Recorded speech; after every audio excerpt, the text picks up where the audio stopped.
Welcome. If you're just signing in or just coming in, please complete that and join us. That would be great. I'm going to try to stay on task this evening and try to get us started on time and get us finished on time. So, again, good evening. Thank you for being here. Thank you for attending this public forum on wind turbines. I especially want to thank our county elected officials and commission members for their time in attending. I want to thank the citizens for Idaho County for arranging this forum to help all of us gain a clearer view of this most pressing issue in Idaho County. My name is Carrie Conover. My wife Victoria and I live on the 138-year-old Conover family farm just a few miles south of here. Kristine Tidgren is an assistant director for the Center of Agricultural Law and Taxation. She told me not to read all this. It won't take very long. Where she analyzes legal developments impacting practitioners and producers. She writes numerous articles on current ag law and taxation issues, teaches an ag law class to undergrad students, and is a frequent speaker on ag and tax law topics. Prior to joining the Center for Agricultural Law and Taxation, she worked as a practicing attorney and attorney editor. Graduated from the University of Texas at Austin Law School and received an undergrad degree in journalism from Iowa State University, and grew up on a farm in west central Iowa. Please join me in welcoming Kristine Tidgren.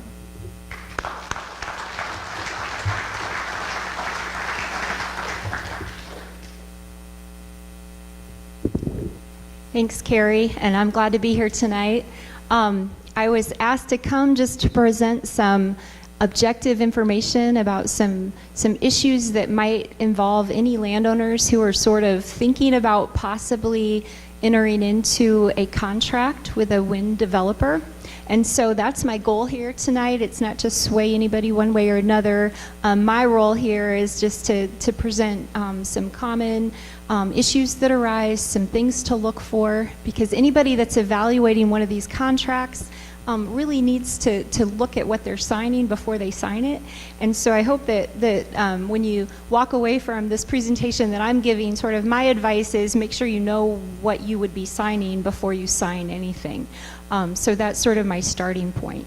As most of you know, many of you may already know a lot of the things or all of the things I'm going to tell you, because I think a lot of you have educated yourselves a lot about this issue. So I hope that I'm not going into too much detail about things you already know, but I'm going to start with the basics, and that is that we have limited state regulation, as you know, in Iowa when it comes to wind farm developments. The Iowa Utilities Board sort of grants the authority to go ahead with a project, but then county to county we have different regulations and ordinances for things like setbacks and things. So there is no statewide law that says you have to have a certain setback. That's all controlled at the county level, and so that's an issue for county supervisors to look at.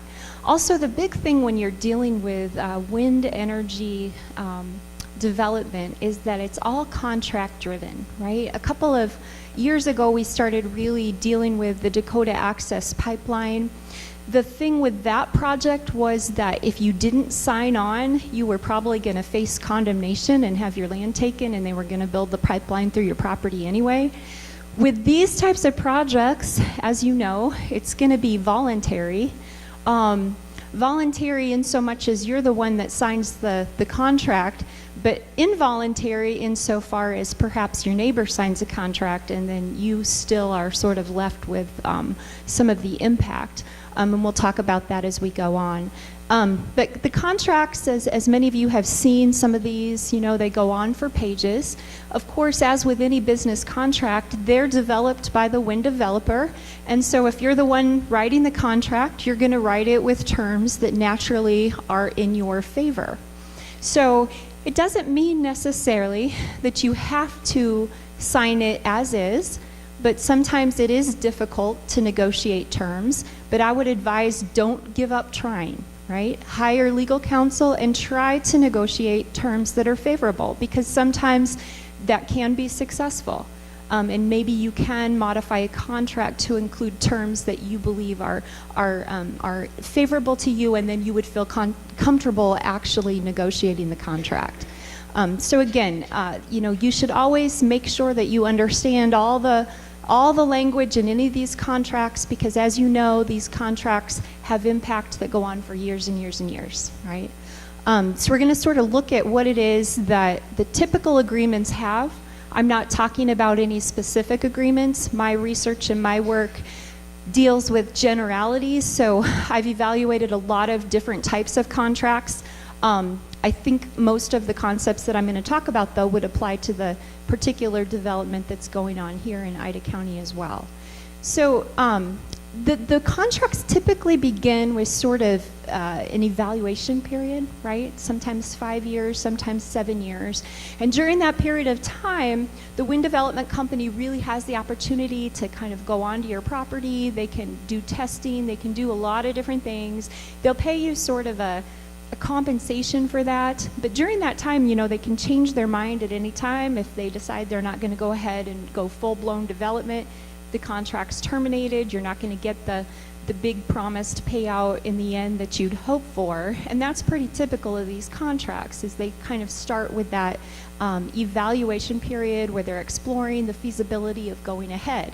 They have to sort of make sure that they're going to get enough turbines in the area to make it worthwhile to go ahead with the project and the actual site on your property. During this time, however, though, you're signing away quite a few rights, right? You're signing away your right to go with any other developer. You're signing away typically your right to change your mind. You've basically said, yes, you can use it for this evaluation period, and if you go ahead and decide to develop, I'm giving you the right to do that as well. So typically, that all happens, you're giving your authority for way into the future, even though they haven't really committed to anything too long-term from their perspective. Now, the payment for the evaluation period is typically an annual payment. You might get an upfront sort of incentive payment to go ahead and get the ball rolling, and then you'll get a fee every year for that. And one of the things I deal with a lot at the center is agricultural taxation as well. So I'm just going to kind of throw in some tax issues for you, just for those of you who do your own taxes or are interested in that. I think that can be important as well. The evaluation period payment is just going to be ordinary income to you. It's going to be treated like a rental payment on your taxes. You won't have to pay self-employment tax or anything like that on there. But again, typically during this period, the developer can cancel, but the owner can't. So most of these contracts, that's going to be the way it is. In fact, many of the contracts, even when you get into the actual development period, where you have a wind turbine on your property, the developers can cancel at any time. They have some things that have to happen once they cancel, and we'll talk about that. But of course, the owner can't change their mind and back out. So once you get through this evaluation period and they've decided that yes, indeed, they are going to begin, and a lot of these contracts, it's real vague. You're not really given specifics on when that's going to begin, right? So you don't know up front, okay, it's going to be 3 years and then the turbines are going to move in. That's sometimes a concern for people, because the contracts usually leave it pretty open to say, okay, at a certain period of time, it just has to be within, say, 7 years, we're going to start developing this project. And we'll give you some notice at the time, written notice. You might get a letter in the mail. We'll file something, and then you'll know that we've moved into this new phase, this new development stage, this new operation stage. And that's when all the fun starts. That's when the big trucks start rolling down the roads and bringing in the wind turbines and beginning the erection of the towers. So the way that the contracts are phrased usually calls them easements. Some contracts will call it a lease. Different contracts call for different things. A lot of times they'll give people a lump sum payment. But I think in more recent times, it's been sort of an annual payment that occurs. And how that payment is made and how the actual granting of the land is made matters in terms of how that income is taxed to you as well. And so we'll look at that. But there's lots of rights that you're signing away when you decide to go ahead and let a wind farm developer come onto your property. So you just kind of have to be aware of what that is. Tax treatment, like I said, is going to depend on the length. If in the contract you're signing an easement that is at least 30 years, that's going to be treated as an actual sale of your land for tax purposes. So you would pay capital gains tax on any increase above any gain that you actually have. Otherwise, you just add it to, you decrease it from your basis. When you go below zero, you'd actually be triggered to pay some capital gains tax. So it'd just be like you sold that portion of your land. However, a lot of the contracts I've seen lately have stayed below that 30-year period. And if you stay below that 30-year period, and if you're having a yearly payment come in, then you just are going to treat that payment as rental income. And so that income's just going to come in. You're going to report it on a Schedule E. It's not going to be subject to self-employment tax. And so that's the way that's going to work. But it's just going to be regular income coming in, and tax is going to be paid on it that way. The other type of compensation, if you are talking about agricultural land, which most of us, of course, we are, is crop damage. And that's something that you really have to look at in the contract to make sure that you're going to get adequate payment for crop damage. So most all the contracts are going to say, yeah, if it's a cultivated crop, if you've planted the crops when we decide to roll our trucks in and plow through and create this this new wind site, we'll pay you the going rate, the fair market value of the crop that you've lost. And if that's the case, then again, back to taxes, you would pay tax on that just like it was your farming income. So that particular crop damage, you're actually going to pay self-employment tax on, and that's going to get reported on your Schedule F. So it's just sort of interesting that the different payments get different tax treatment depending on what it is that the payment is intended to replace. If you have repairs to your drainage tile, if your fence is torn down, when they do things like that, you won't have to worry about paying taxes on that, because that is just repair and damage that the company would take care of, and so that's not income to you. But anything else, you're going to have to pay tax on. And again, you just have to make sure that the crop damage payments are going to be adequate. Right? So there's a lot of issues that you need to consider about the compaction of the soil, the reclamation, and we'll talk a little bit more about that as we go on. So just, a key point that if you are looking at signing one of these, or if you already have signed one of those, make sure you talk with your tax advisor so you understand what the implications are of the payments that you're going to receive, particularly for those of you who are going to get a large lump sum payment in advance. You really need to sort of understand how that would be taken care of. Now, with a lot of these projects that I've seen, particularly up in northern Iowa, a lot of times once the wind farms start going up, then the developer goes around and starts negotiating contracts with neighbors, trying to get sort of good neighbor agreements with the neighbors. And so what if somebody comes to your door, with this proposal, what it is essentially saying, we realize that you're going to have a wind turbine now in your backyard, and you might not like it.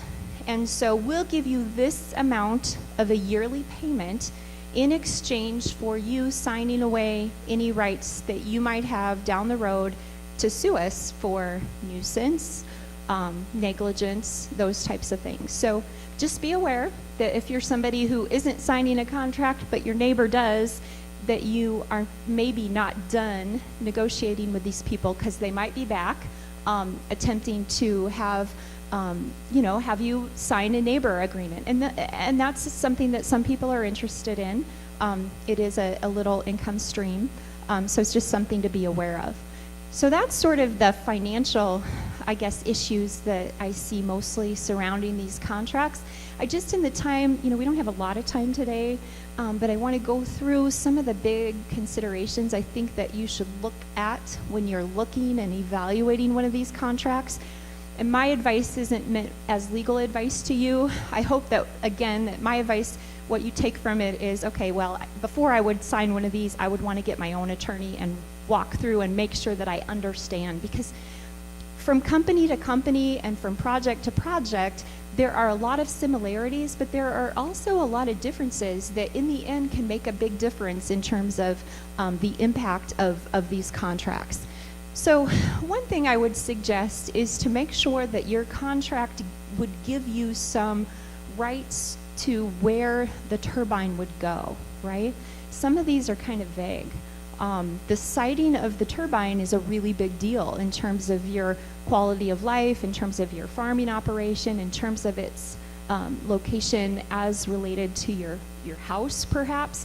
So there are a lot of things that need to be considered, and sometimes the contracts give a lot of freedom to the developer to come in after the contract's been signed to determine where exactly to place the turbine. So I would be careful about that, and I'd make sure that within the contract you have the right to help with that, that you have the right to have some authority to step in and say, no, that site is not okay.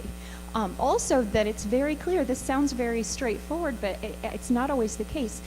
Make sure that you know how many turbines will go on your property and that you're not signing something that would give them the right to put 4 turbines on your property when you think there's only going to be 2. Make sure that those holes are closed and that you understand. Make sure also that there's a little bit of description about down the road what can happen. Because typically, right, you're signing one of these contracts and it's in place for 25, 30, 35, 40 years, right? Some of the ones in this area, I believe, that starts off with a 7-year period, and then there's a 25-year period, and then another 10-year perhaps period, so we're looking at 42 years, right? That's a long time. Over that time, you might be okay with the current wind turbine that we have right now out on the landscape. We don't know what they're going to look like 20 years from now, right? The whole structure of them, what they encompass, what they do to your landscape, how they impact your farm could change. And so there's a lot of freedom granted to these developers within these contracts that once they have the authority to go ahead and develop, then it's pretty much, okay, you can put on the property what you want to put on to complete the project. So just be aware of the freedom that they have and think about the possibility of what could happen down the road. There could be new types of turbines that come in, and your contract likely gives the company the ability to come in, drive again back onto your property, tear everything down, replace it, start over, and you're down that whole path again with the ingress and the egress and all of that. So you just have to sort of be aware about what goes on there. The other thing that I see in these contracts that I would definitely raise a red flag about has to do with the appurtenant installations that go along with the turbines. So the contract will say perhaps that there's going to be 1 turbine installed, but then there's language in a lot of these that says that the wind company has the ability to go in and install at any point in time. In fact, the language in some of them is unrestricted electrical transmission facilities above and below the ground. Well, I say I don't know what that means, right? I don't know. I don't want them coming in, building 10 electrical transmission facilities and all the tubes below and above the ground. And the contracts will say, if you agree to this project, you're also agreeing that at any time they can come in and install these as well. And then the thing to consider is the language says, and in installing these appurtenant facilities, that comes with the right for ingress and egress to wherever these new facilities are. So you've not only agreed that they can come in at any time and say, oh, I need a new electricity transmission facility right here, but I also now need a roadway or a way to access that with my truck. and the contract says that you're granting them the right to do that as well. Now, if at any time they come in and have to, drive over your field and they destroy your crops, they have to pay for it, so you get damages. But just be aware that you understand what rights you're granting when language like this is in the contract for the additional facilities that sometimes come along with a wind turbine. And again, like I said, I mentioned this a couple times, but I think it is important, the whole ingress and egress. The language in these contracts is often kind of vague about what right they have to build new roads, right? So if I was getting a new road put onto my field, I would want to make sure that I have the ability to drive on that road too, because maybe I can use it for my grain trucks, right? So I would want to make sure that it's something that you would have the ability to drive on as well. But I would also just be concerned about too many, the language is usually going to say, the best route, the least likely to cause disturbance, that type of thing, and that's all very good. But just make sure that you understand what rights you're giving in terms of roadways, new roadways being built on your field, because of course any new roadway that comes in is taking away from your real estate. Also, a really important thing is just to consider some of the impact that this work might have on your farming activities. We've talked about the crop damages, so everybody's pretty aware of that. A lot of times what you end up with is maybe a 4-year commitment to crop damage. So just consider whether that's adequate for you. After 4 years, does the crop damage go away? Does everything grow the way it used to, right? Is the soil going to be the same as it was? Because maybe for the soil compaction, you might get a 4-year payout, and then that's it. So just make sure that in your mind, you're squared away that whatever you are getting compensated for is going to be sufficient for what it is that you're giving up.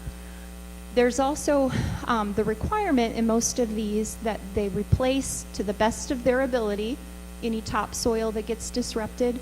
With a pipeline, that was a concern with a lot of farmers, because they dig it out, and then when they put it back in, the topsoil got put at the bottom, and then the stuff that was at the bottom ended up on the top, and there was a lot of concern about that. So those are just issues to think through, to talk through, to get in the contract if you can. Any extra assurances that you can have in your contract are good.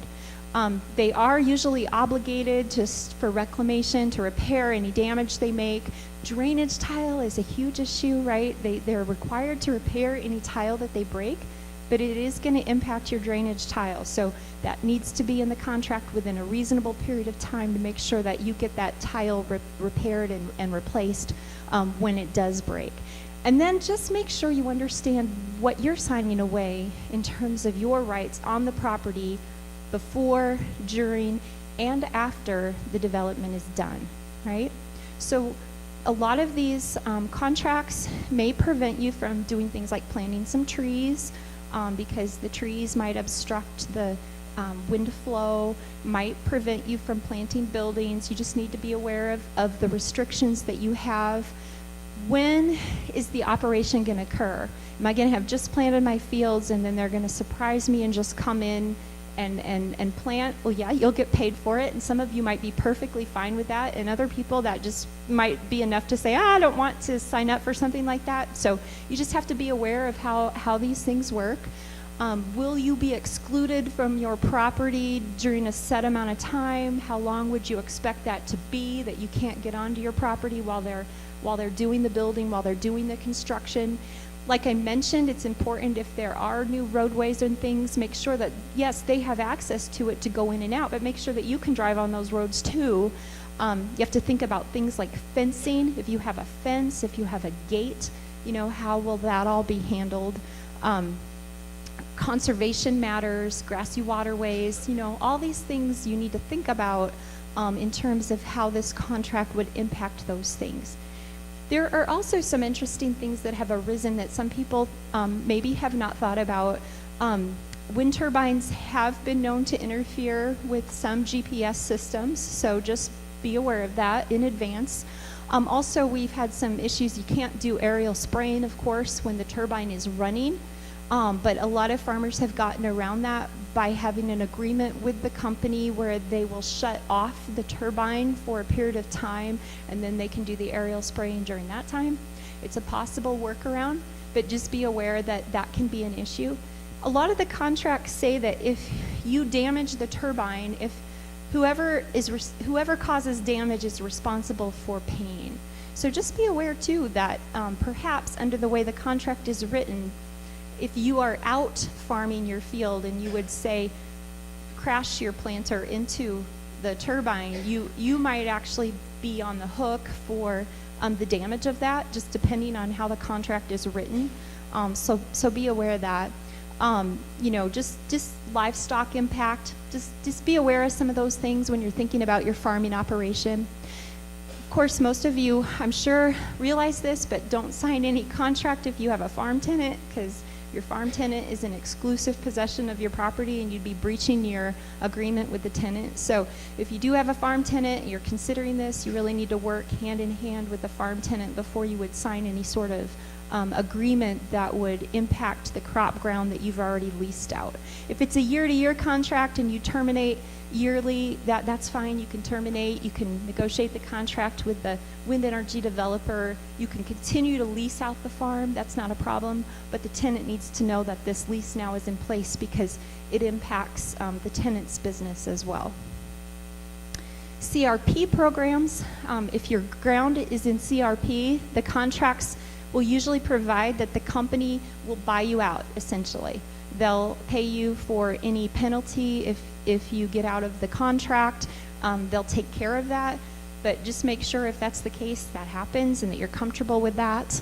You also have to make sure that there's not any concern about violating the Clean Water Act with any sort of digging going on if you're anywhere close to a wetland or anything like that. Those are just considerations to think about. Agreements have to also address property taxes, because as much as many of you may think that the turbines are not a good thing, they do there is a new tax assessed on the land now because of that turbine. So the county assesses value on that turbine, so it increases the assessment on the property. You don't want to have to pay that increase in tax, right? If you're the owner of the land, the worst thing would be, oh, now I have to pay more property tax. So the wind companies provide that they will pay for the excess tax that is attributable to the property that they've placed on your property. But just read through those provisions, make sure you're comfortable with how that gets paid, whether they're paying it to you, whether they're paying it directly to the county. How do you know exactly how that gets allocated? Just something to be considered to make sure that you're comfortable with that. We're going to kind of go through some of this quickly because I don't have a lot of time. Liability, right? We haven't seen a lot of nuisance cases around the country, but there have been a number of concerns about these being a nuisance to neighboring landowners. As most of you know, nuisance is a tort, a civil action that says that someone, your neighbor or somebody else, is interfering with your quiet use and enjoyment of your property. And so, if someone were to claim that this wind turbine that has now been placed on your property is interfering with their quiet use and enjoyment of their property because of flicker or because of noise or because it's spooking their cattle or whatever it is that raises the concern, you don't want to be the one on the hook in court defending that. And so just be aware that you need to be protected in any sort of agreement from any action that would be brought because of the wind turbines on your property.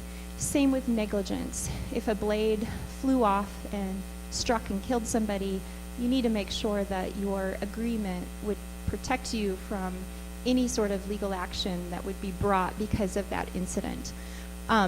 And of course, other premises liability. And so this is just an issue I think you need to be aware of and concerned about, because this is where I don't think a lot of the contracts do put a lot of necessary protection in for the landowners. If you have a wind developer come onto your property, install turbines, you're going to have a lot of extra people coming on your property.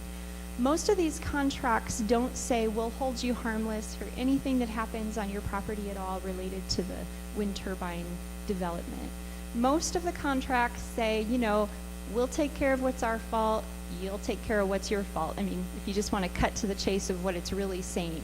So most of the contracts say that the developer will provide insurance for you. So maybe in the amount of $5 million, an extra amount of money of insurance that you'll have. However, they don't necessarily absolve you. You're still on the hook for negligence. And so as you know about negligence law, those are things like some kind of defect in your property. You have a hole in your property that somebody trips on and falls. You can be sued for that.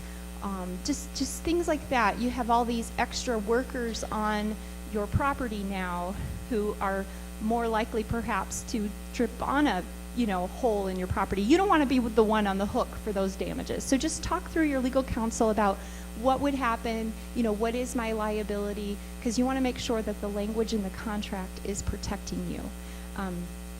Things like attractive nuisance and things too. You want to make sure the wind developer is the person that ends up in court if something bad like that happens on your property. Some of the language in some of these contracts, it talks about hunters, that if there's a hunter on your property that causes any sort of damage or hurts someone, that's your liability. So think about that as well. So just, liability is one of the biggest things I think to think about in these contracts. Also what the indemnification provisions look like, because again, as an attorney, I always look at the bad parts, what bad can happen, and I say one of the biggest holes I think for landowners in these contracts that could be tightened up a bit to protect you better is the indemnification section, where you really, I believe, should be indemnified for perhaps a broader range of activity that can happen. We're not going to go through a lot of these other things. I'll probably have these slides on my website at the Center for Ag Law and Tax that you can pull up and kind of look through some of these other issues at your leisure. But make sure if you sign a contract and you have a mortgage on the property, your lender has to know in advance. You don't want to do anything that's going to accelerate your mortgage unexpectedly. Make sure that you have the ability to put a mortgage on your property after you've signed this agreement as well. Make sure you protect your right to be able to continue to do the things you want to do on your land. You don't want to sign something and then realize for the next 42 years you don't have the right to do any of these things. So just make sure that you understand what's there. Also make sure what the contract says in terms of your thoughts for what you're going to do with the property in the future, right? We had an interesting case last fall that came out of the Court of Appeals. The case really just stands for sometimes unexpected things can happen. In this particular case, there was a contract where the seller had put wind turbines on his property.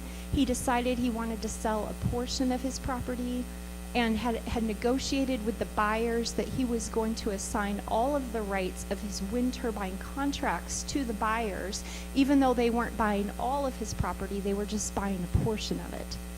And the wind company said, no, we're not going to let you sever a portion of the wind rights. Since you still own this part of the property, we're not going to let you sever that contract and you have some of it and the buyer have the other part of it. And so what it ended up being was a breach of contract, not between the wind company and the seller, but between the seller and the buyer, because the seller had promised the buyer something in the end he could not deliver because of this wind contract he had in place. And so the sale ended up falling through. So that the facts are kind of specific to that particular group of people. However, it just kind of stands for the idea of think through, what you want to do with your property down the road, because these wind contracts go with your property for as long as, they go with the property for as long as the contract calls for it to go with the property. So it's going to have an impact on you and your heirs down the road in terms of what they can do.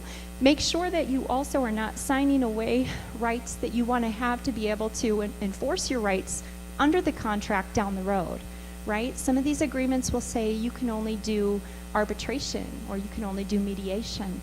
Some will allow causes of action to be brought in court, but they might force you to waive a jury trial. Well, think about, a trial against a wind developer. A jury can be a good thing sometimes. So, a lot of these contracts will say you waive your right to a jury trial. So think about whether that's something that you're comfortable doing. Termination is a big thing, right? As I started at the beginning to say, the developers pretty much in most of these contracts can terminate anytime they want. They can get the wind turbines up, you start getting your stream of money, you maybe haven't received very much money, and then they can put a halt to it. And then, yeah, they have to stop, they have to take the turbine out, but all of the contracts I've seen, they only have to take it out to 4 feet below the ground. So you're still going to have that long bottom portion of that turbine in your land forever, unless you would choose to somehow take it out yourself. So make sure you understand how that works. Think about if the company were to go bankrupt down the road, what that would be, what that would mean in terms of removal of a turbine. We just don't know some of these things. I'm not a doom and gloom person. I'm just an attorney, and we just have to say all the bad things so that you're aware of what can happen, not to try to scare you. Another last thing that I just want to say is make sure you would understand when you would sign this contract who you would be able to call if you had issues with the contract. Who could you talk to? Do you have an actual person that you could call? Do you have a way to communicate with the company that now you've hooked up with for 42 years? Or are you stuck with a P.O. box in some major U.S. city, and that's your only means of communication? Because that can be difficult too. Everything in these contracts usually has, the ability to enforce your rights if there's been a breach, but you have to give written notice first. Then you have to give 60 days, and then if they start to begin to cure it, then you don't have any more right to pursue that, and the whole thing starts over. So, you have to kind of test your level of frustration with things. If you're an easily frustrated person, this might not be the thing for you, but if you're a really patient person, then it can work out great. Just some final thoughts. Just remember that these are, for most of us, lifelong type of contracts, right? They're going to outlast many of us. They're going to go down to our heirs, and so just think about that before you sign. It's worth a little bit of money to have somebody review it just to make sure that you understand what it is that you're signing. So you understand the risks and the benefits. So thanks for your time. If anybody has any questions now about what I've talked about, I'd be happy to answer them. Otherwise, you can always go out to our website, and we have some resources out there.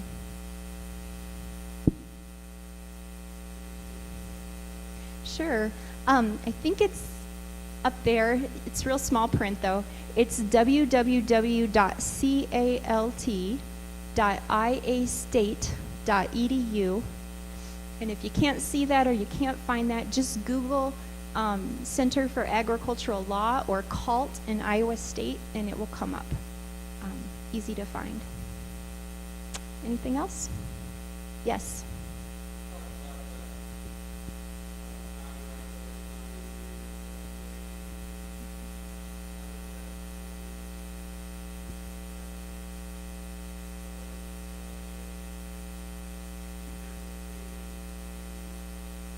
Yeah, that's a good question. The contract itself would drive how the repeating the question. He's asking about the contracts that are signed during the evaluation period. And so any rights under the contract itself, as far as what you're signing away, would be signed away at the time you sign it. So that would be contract driven. That would depend upon the terms. If the zoning laws in the county were to change midway through, that would be a whole nother matter, just depending on how the law changed, what it said now, and that'd have to be evaluated at the time. But most likely the company would still have to comply with the zoning laws as they develop over time. But that would be a question. It would all have to be evaluated under the law as it came in and whatever the contract itself said. Most of the time, the contract itself is not what's going to drive the zoning laws. The zoning laws are set by the county, and the contract isn't going to say, sometimes sometimes the contracts say we waive our right to the sighting distance, things like that. Like, so that's usually what you find in the contract, but you don't say we're going to have, sighting in compliance with ordinance number, blah, blah, blah. So that would be an issue of whether the county ordinance was something that could be enforced, retroactively. And I think in most cases, from that point on, they'd have to comply with it. But we'd just have to see. I don't think they'd have to move anything that was at the time that it was built. But if they hadn't built it yet, they would have to build it within the sighting distance set by the new ordinance. That would be my prediction. Good question. Anything else?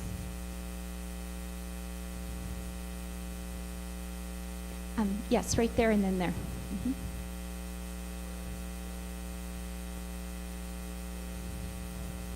Mm-hmm.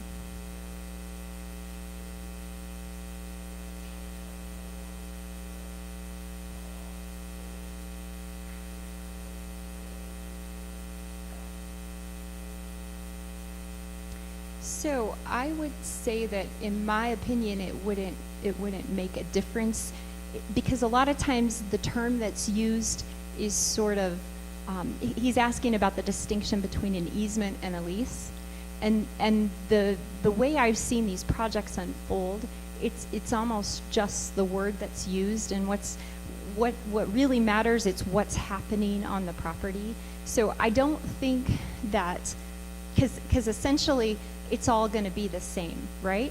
You can call it an easement or a lease, but the idea is you're going to allow somebody to have a turbine on your property for X number of years. And so I don't think that the structure in as far as the term that's used would make a difference in terms of warding off or protecting against nuisance litigation. But that's a very good question. I think there was another one back there. Mm-hmm.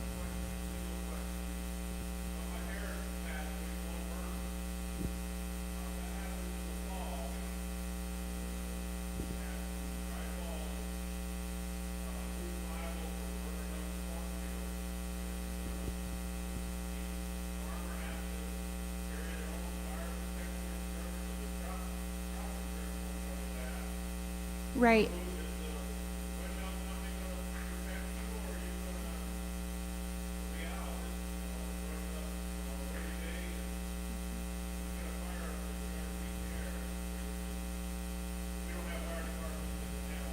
Right. No, that's a great question. That's why I said when we were talking about liability that to me is the biggest issue you need to firm up and understand when you sign your contract.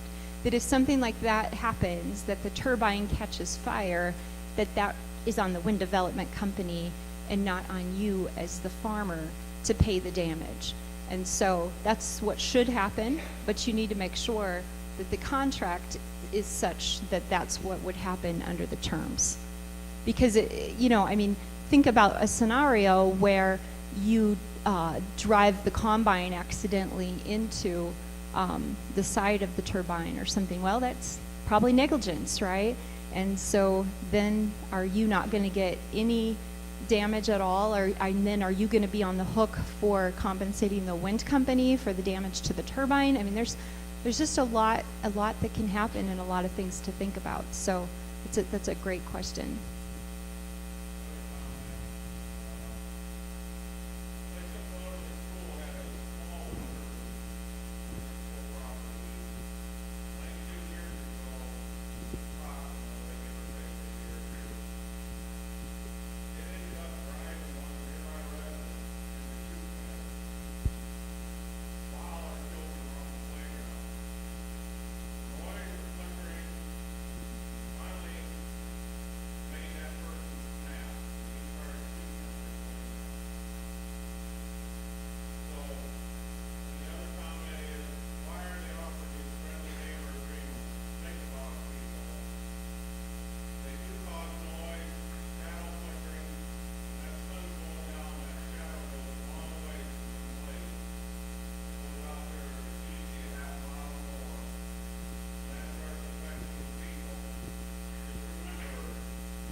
Yeah, definitely.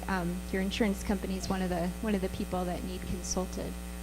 So I was told I had 45 minutes. I think I've reached my 45. There's nobody up here to replace me yet, so if anybody has a question while they're coming up, feel free. Yes. Mhm. Yeah, you're kind of stuck. Yeah, you're there. They can go to court and enforce it. Hmm. So it will depend on the terms of the contract. So that would be something, again, to, doesn't sound like you'll be signing, but if somebody was thinking about signing, that would be a question to ask the attorney.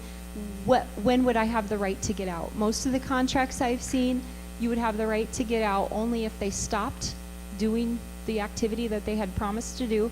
If after the 7-year period before production, they never did install any wind turbines, at that point, you would likely have the right to get out then. Or the contracts I've seen say if they breach, if there's a material breach on their part of the contract that's payment, you can get out. But some language in the contract said if there's a material breach that can just be covered by damages, that you can't terminate the contract, you'll just be entitled to damages. So yeah, once you get into one of these contracts, there's not going to be an easy way out. So you're kind of there for the long haul. That's why you need to make sure before you sign that you're satisfied with what you're signing. Oh, there you are. Okay, thanks, Carrie.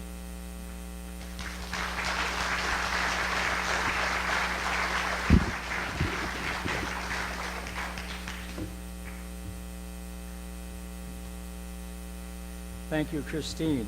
That was, if I was sitting there taking notes, I would have a lot of pages of notes based on the information that she shared, and it's been wonderful to have her, and thank you again for coming.